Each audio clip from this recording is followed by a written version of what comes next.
Let me be crystal clear here that I'm no stranger to burnout. Given my experience with crisis response, project management, couple companies, all sorts of things like that, what I wish I would have known earlier in my life and my career, really, it comes down to a few things. What makes December so difficult for high performers in particular? The CEOs, the C-suite, the leaders of leaders. There are a number of things. And so I'll just talk about a few of them. Your year-end deliverables colliding with holiday schedules, trying to reach that balance of being a good leader, giving people time off, giving them space. But at the end of the day, there are deliverables for your company, for your team, particularly in competitive markets where there is no time off. Your competitors aren't necessarily taking time off. So having that pressure and the misalignment can be extremely difficult for folks. Along with that, team members' energy is a resource. Being able to give team members the well-deserved time off. Maybe they have been pedal to the metal for a long time and need this break. It's critical for mental being and productivity and being a good human as a leader. Some of those folks are your key individuals. Some of those folks are your high performers that will be taking time off, and really reconciling what that looks like can be difficult. The complete pressure to be thinking about next year's strategy and all of the things that go into it, the prep work. As a leader and a proponent of it, it's a necessity. Leaders, senior leaders in particular, should be high beams on, looking down the road, looking for the curves in the road that will cause you to deviate from where you're going. Look at those potholes, look at the hazards. That's your entire job. You should be forecasting out, whether it be a month, 6 months, a year, 5 years, a little unrealistic in today's environment. That's your job. And that's a critical part of what you do and the value you bring. And so having that pressure of being like, man, what does it look like? And the pressure of 2 weeks, I don't know if I can take 2 weeks off from deciding what the future looks like. This is a big one, just personal commitments. You've got travel, friends and family, potentially.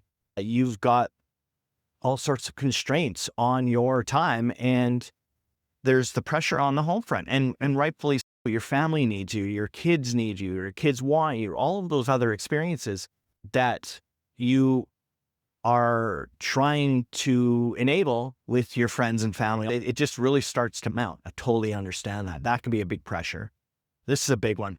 As leaders, the perception that you have unwavering strength and focus, the perception that you are the pillar of all that is strong and good in the company or on the team, that can be really difficult because that invulnerability, at least the perception, can cause a lot of stress within you. That's a hard burden to carry because leadership is lonely, particularly around these times of the year where financial pressures are happening. A lot of folks think of it as separation seasons. Some folks are taking their foot off the gas and coasting mid-December, thinking it's a next year problem. Totally get it. But separation season often denotes taking advantage of that time where most of your competitors, most of the company, most everyone else around you is laying off a bit. This is your opportunity to gain some ground. You can do it without sacrificing your mental health, your physical well-being, time with family, and all those other things. So how do I navigate that? And what do I teach my clients? And again, this is me walking the walk. One, not everyone's experience, particularly around the holidays, is the same. We're raised to think of the holidays as a time for celebration and getting together and positivity and surrounding yourself with loved ones, which is absolutely true. But for some, that's not necessarily the case. It represents maybe the first Christmas or the first holiday that they don't have their loved one. I lost my mom this spring, so this will be a first Christmas from that perspective. For others, it represents other types of loss, whether it be financial. They have come under financial hardship, and therefore these holidays are a little bit more lean than maybe what they'd like. And it's a stark contrast, and it represents failure, it represents stress, it represents guilt. For others, they don't have the time off like everyone else. Others are working jobs that they can't take time off from, whether it be shift workers, emergency services. Maybe others are working retail, you name it, so they don't have that same experience. That's a critical lesson I've learned. Not everyone has the same emotions and experience around the holidays. So being empathetic to that is super, super important. So the three leadership lessons that really saved me and that I keep going back to, there's a lot, but I'm a big principles-based kind of leader, facilitator.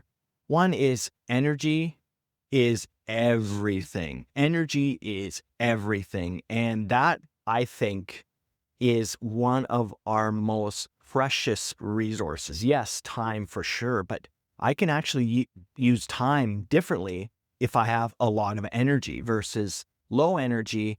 I'm way less efficient. So really, that is the resource that I protect like an MFer.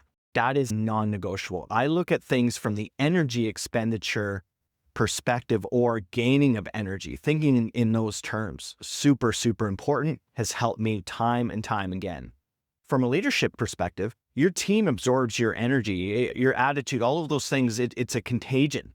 If you are drained, if you are frustrated, if you're defeated, if you're fatalist, you're all of those things, your team picks up on that subconsciously. It's not like they're rattling through a checklist every morning when you roll into the office and they're like, okay, what was Daryl like? Upbeat, check. Positive, check. Voice was up, check. That's the interesting part about leadership and the human dynamic in the workplace and personal. So really being aware of how you're presenting yourself, but protecting that energy, it's so important, particularly when you're feeling overwhelmed, particularly during times where there are a lot of expectations put on you personally and professionally. The second lesson, fighting the isolation. Sometimes for me, there are times to be isolated. So I get into a flow state for productivity. I teach a lot about that. I practice what I preach. But there can be a tendency to want to withdraw where it just is quieter. We just don't want to deal with all of the perceived bullshit and all those things that can cause us to, instead of engaging and leaning in, actually do the opposite. Leadership's lonely.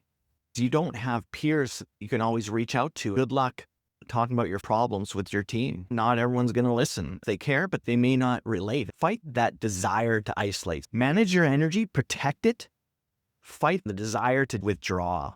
The third is really the identity beyond the office, the identity beyond the business, the identity beyond the coaching or the emergency crisis leader or the project manager, whatever that looks like. And really, that gives you such great perspective, right? I'm not a CEO. So for me personally, a couple of companies, 6 figures, a third company, 7 figures, there's a real temptation to define myself as those things, the CEO, the founder, the facilitator, the incident commander, all of these other labels. But the best part of battling, the most effective thing I can do as a leader is perspective around identity. I am not those things. Those are things I do, but I can tell you that I'm a father, I'm a brother, I'm a son, I'm a whole bunch of other things. I cross-country ski. I do all sorts of other activities. And that provides me the perspective. A goldfish doesn't know it's in a fishbowl because it doesn't have the perspective. That external perspective really allows you to look at things within the office through a different lens and know that there's way more to life than just working hard in the office. The 5 regrets of the dying comes up, the let them theory, a whole bunch of things like that. And so having that external perspective, the balance, the other things that float your boat, that give you fulfillment. So if one aspect of your life is being challenging, i.e. year-end, December as a CEO or as a senior leader, and there's lots to do, people are relying on you, you can temper that. And I'm not saying don't take that seriously. A healthy dose of perspective and fulfillment outside of the office makes you a better leader too, makes you a better parent, a better spouse, a better friend, all of those other things. Manage your energy, fight that isolation, and really manage that identity and seek the identity outside of the office. Very important. None of those are easy to do, but they are pillars for my own sanity when things are becoming very overwhelming. There's a whole bunch of other things too, but those 3 principles have served me well, whether it be fighting a wildfire or coordinating a wildfire, leading reentry for a big community, managing multi-million dollar operation for a year during the pandemic for a humanitarian organization. The list goes on. So hopefully those things are helpful. And maybe the most important aspect of all of this is really just being kind to myself, practicing self-compassion, allowing myself to feel all the feels, feel the sadness, feel the negativity that is sometimes associated with now sharing a holiday season without a loved one, realizing that there are pressures and that's okay. And part of our human experience is navigating some of those challenges. But I can tell you one thing for sure, no one will ever accuse me of not showing up, not trying to improve that 1% each day. Sometimes it's a negative percent, and that's okay. But at the end of the day, feel the feels, recognize that you're a human, practice self-compassion, be kind to yourself, be kind to others. We don't know what the journey is for everyone else. So hopefully that's helpful.